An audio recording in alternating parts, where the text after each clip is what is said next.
I have this reference. This was in the Dropbox, and I like how this moose is appearing behind the trees. I want you to feel free to create any kind of composition you like with this piece. I was looking at what we did 2 weeks ago with this scene. I thought, well, I'll just do a nighttime version of this. I like turning daytime scenes into nighttime, and I may not do the landscape exactly the way it is here, but. So I'm going to do the taping, and then I'm going to prepare my watercolor, and this is going to be rather monochromatic. I'm using indigo primarily for the sky. You could use, if you don't have indigo, you could use mix some ultramarine blue with some neutral tint. I'm not going to use any masking fluid on this. I'm not going to draw the trees. I'm just going to start by tearing the masking tape down the middle. I'm going to do it in segments. I put half of it down, and I'm going to squiggle it a little. And then what I do is I overlap it. So the straight edges are overlapping. And I love the edge you get with the torn masking tape. In fact, you know what? I'm going to switch to blue so you can see it better. So this one is going to start right out here. It's going to come right up from the bottom. A little bend. And here I overlap. Now, you don't have to worry too much about the trunks down here now that I think of it, because it's mostly the masking above, because we're going to leave the snow fairly white. Now I'm going to take a scissor because I want to make this skinnier. Maybe I'll have this tree going behind the fox.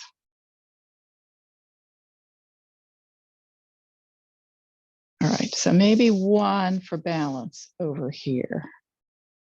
I love this idea with the tape for the trees. I know, because I like the irregular edge you get. All right, well, that looks pretty good. I'm not going to worry for the most part with what's going on down here. So the next thing I'm going to do is think about my moon. I thought we would just do this is kind of a hokey image. I just happen to have these ceiling stickers that are just the right shape and size.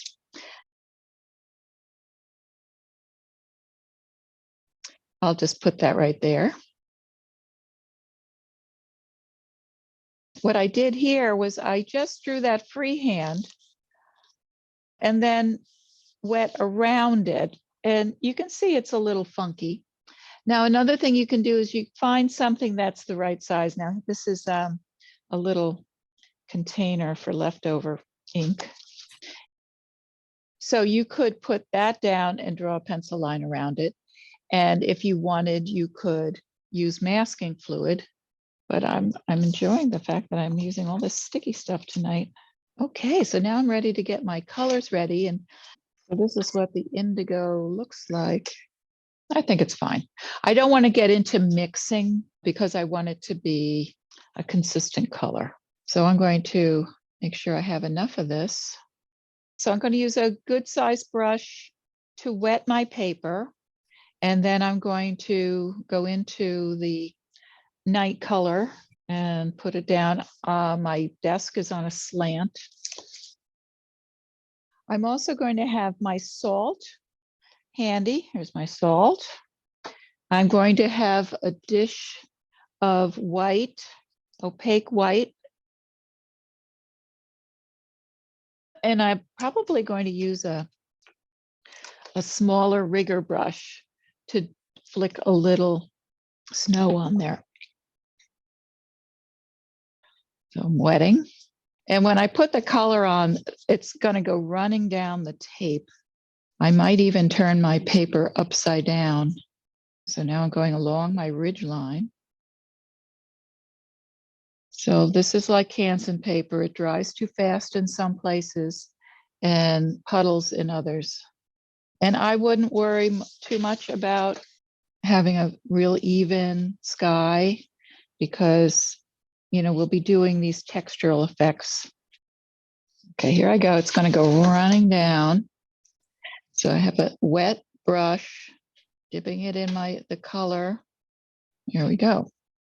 Now I don't want it to be too dark because the sky color is not overly dark.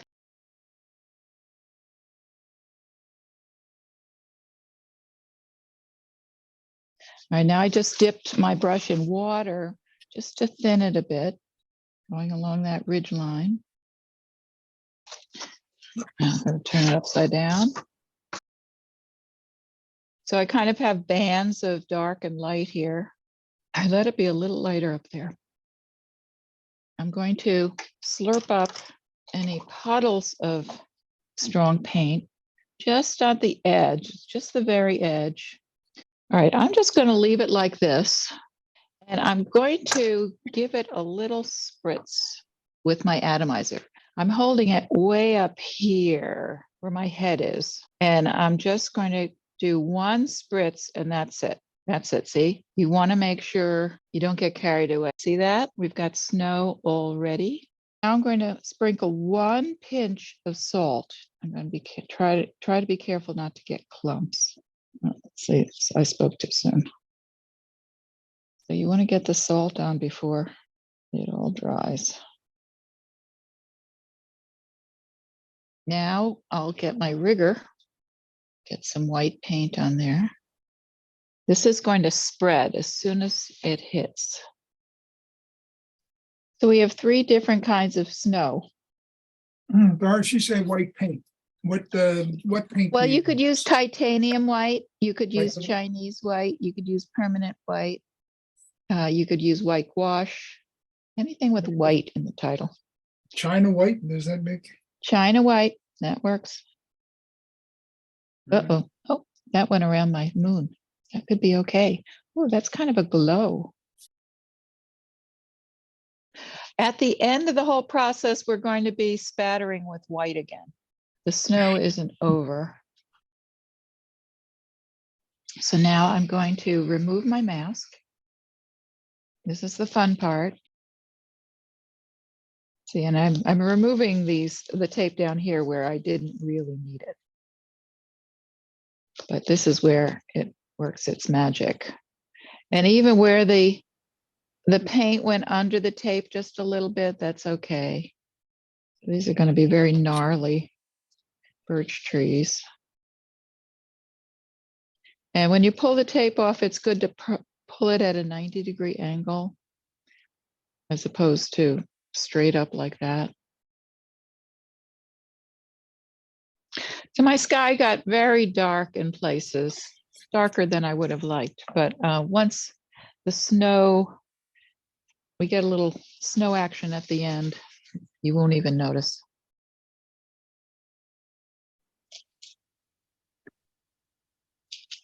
Oops, see that? I did a little too fast and I ripped the paper.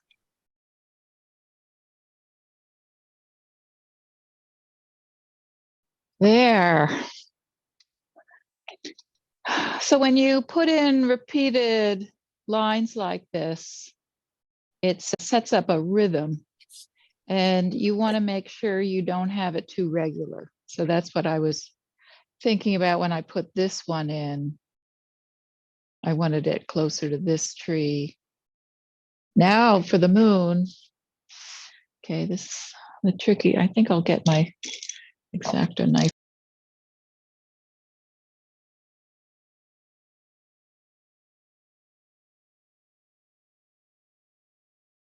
All right, so I'm going to, next thing I'm doing now that I have my moon, and gosh, that moon, that is a crisp moon. I'm going to have to soften that edge a bit. But there's this little atmospheric thing going on. Look at that. That is cool. I'd like to say I planned that. Yeah, that was a little bit of white paint that hit the rim and traveled around the rim of the of the sticker. All right, so now I'm going to draw the base of the trees. I'll connect these two trees. I'm going to erase the box where he goes behind this tree. And I think he'll be in front of this tree. Oh, see that depth I created there? The illusion of depth. Trees, fox, moon. I think I'll put some tone on the snow.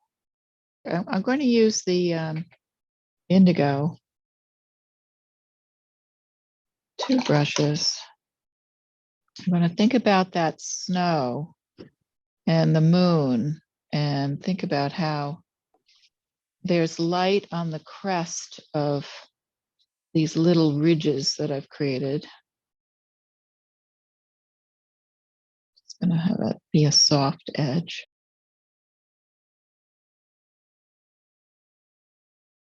So it's very dilute what I'm doing here. And then I'll do a little dry brush. Now I'm going to be doing shadows when I put the tone on the trees. This is just to, just so it's not a too pure white. All right, so I'm going to put tone on the tree, but I'm going to make sure there's a rim of light on the moon side of the tree. So I'm touching the shadow side, the edge of the shadow side, and here it's released a bit of that, some paint that was built up there. That's a sort of accident that I really like. So you don't have to be real precise because the tree is very, bumpy and gnarly. And so here I am at the base, and I'm going to go right into a shadow. And then I'm going to do this tree, leaving a rim of light. And I'm not being real careful. And here, going right into the shadow.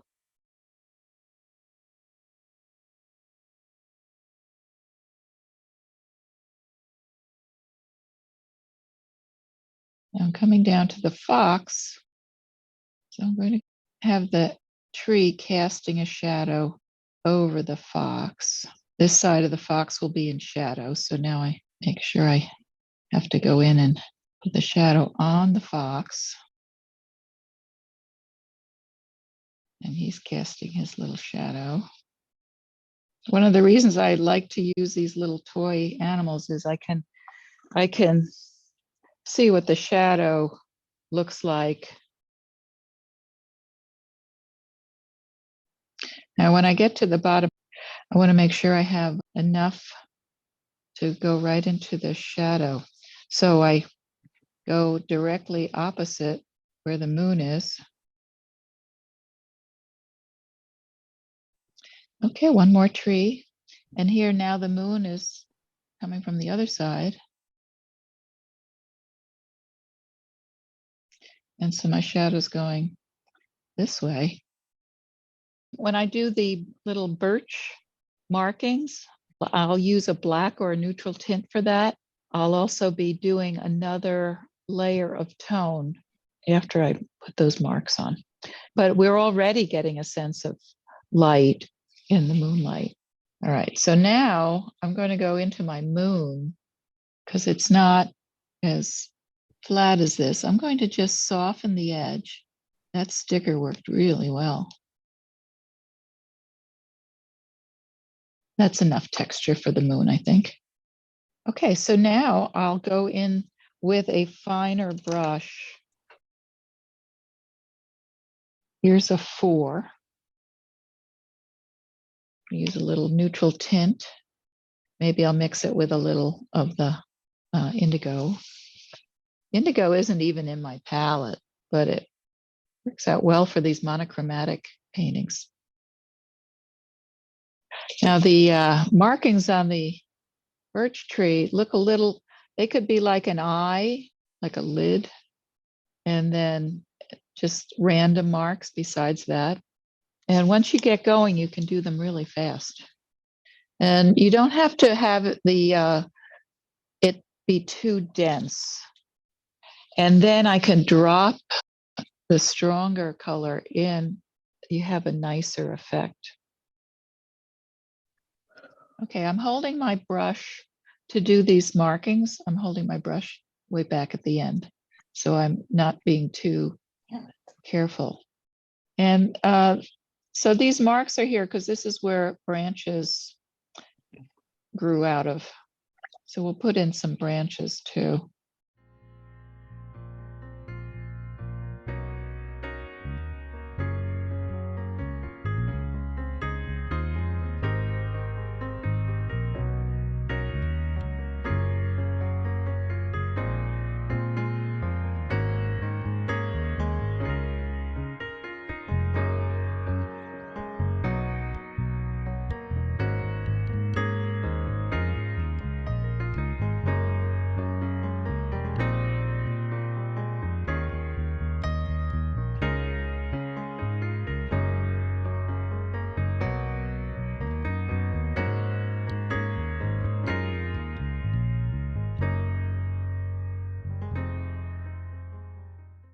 I'm using this little brush and I'm turning it around and pressing on it halfway. And that gives me a nice piney kind of branch texture.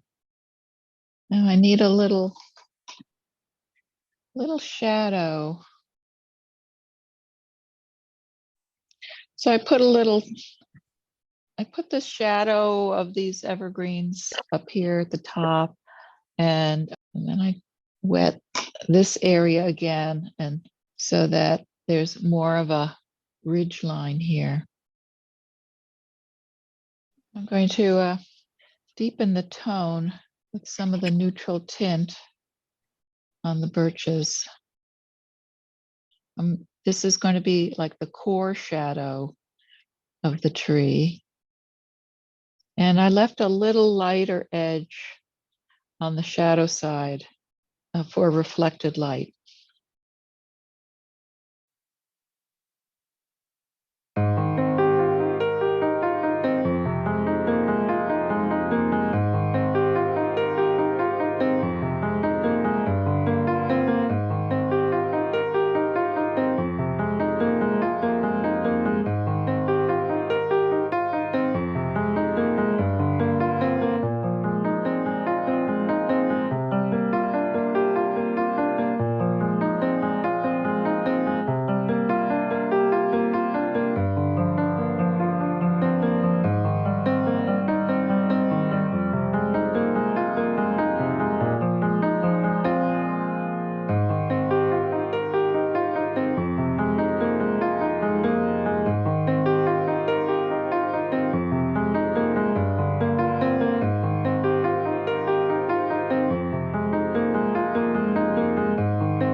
Now, another thing that works well is lifting. It's easy to lift this dark color. And like if I want to smooth this tree, I can just wet that little spot there and with a tissue lift that off. And I can also use a stiffer brush. Imagine a branch that's catching the light, and I can lift. Okay, fox. This is where I'll introduce a little color. Just getting some foxy colors here. But I'm going to leave the part of the fox that's moonstruck. I'm going to leave that white. Maybe burnt sienna would be better. And they have black tips on their ears.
take care and have a good week.